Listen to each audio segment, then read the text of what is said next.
والصلاة والسلام علی رسول اللہ اما بعد۔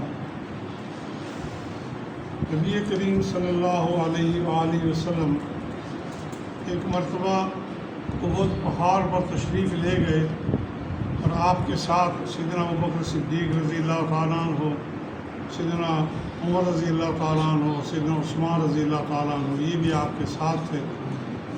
جب آپ احد پہاڑ پر گئے تو احد پہاڑ جو تقریباً 8 سے 9 کلومیٹر ایریا میں پھیلا ہوا ہے مدینہ کے 2-3 اطراف میں، وہ اس کو اتنا خوش ہوا، اس نے حرکت کرنا شروع کر دی، ہلنا شروع کر دیا پہاڑ میں۔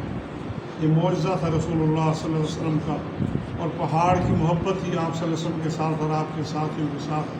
تو اللہ کے پیارے نبی نے اپنے پاؤں کو احد پر آہستہ سے مارا، اسکن یا احد، اسکن یا احد، احد ٹھہر جا، احد رک جا، احد رک جا، اور فرمایا ما علیک نبی و صدیق و شہیدان، تیرے اوپر اس وقت ایک نبی ہے اور ایک صدیق ہے اور 2 شہید ہیں۔ اور اس کی حرکت جو تھی وہ ختم ہو گئی۔ احد پہاڑ کی بڑی اہمیت، اللہ کے نبی نے فرمایا ہم احد پہاڑ کے ساتھ محبت کرتے ہیں اور یہ پہاڑ ہمارے ساتھ محبت کرتا ہے۔ جب بھی اللہ تبارک و تعالیٰ کسی کو مدینہ منورہ لے جائے، اللہ کے نبی کے اس محبوب پہاڑ پر ضرور جانا چاہیے کہ وہ مسلمانوں کے ساتھ محبت کرتا ہے، جو اللہ کے نبی کے ساتھ محبت کرتا ہے، صحابہ کے ساتھ محبت کرتا ہے، ان کے ماننے والوں کے ساتھ بھی یقیناً محبت کرے گا۔ تو وہاں بھلے کچھ دیر کے لیے انسان جائے تو وہاں، اور ایک تاریخی واقعہ جنگ احد بھی وہاں پر ہوئی تھی، اس کے بارے میں کبھی پھر بات کریں گے۔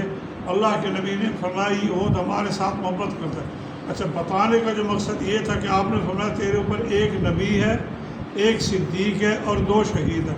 کل کے سبق میں یاد ہوگا ہم نے پڑھا تھا، اللہ کے نبی سے اس بندے نے کہا تھا کہ یا رسول میں گواہی دوں اللہ کی توحید کی، شہادت کی، اور آپ کی رسالت کی گواہی دوں، اور 5 وقت نماز پڑھوں، روزے رکھوں، اپنے مال میں سے زکوٰۃ ادا کروں۔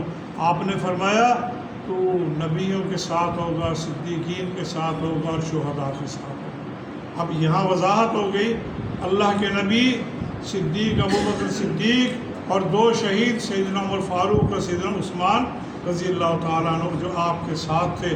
تو جو بندہ بھی نماز کی پابندی کرے گا، اللہ کی توحید میں خالص رہے گا، شرک نہیں کرے گا، باز رہے گا، اللہ اور روزے رکھے گا اور مال کی زکوٰۃ ادا کرے گا، تو اللہ رب العزت اسے قیامت کے دن کن کے ساتھ رکھے گا؟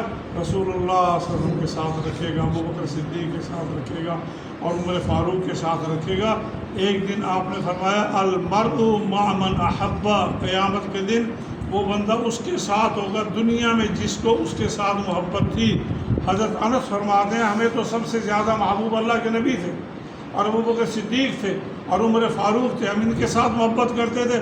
وہ کہتے ہیں اسلام لانے کے بعد اس سے بڑا خوشی کا دن ہمارے لیے کوئی نہیں تھا کہ اللہ کے نبی نے جب یہ فرمایا کہ آدمی اس کے ساتھ ہوگا جس کے ساتھ اس کو محبت ہوگی۔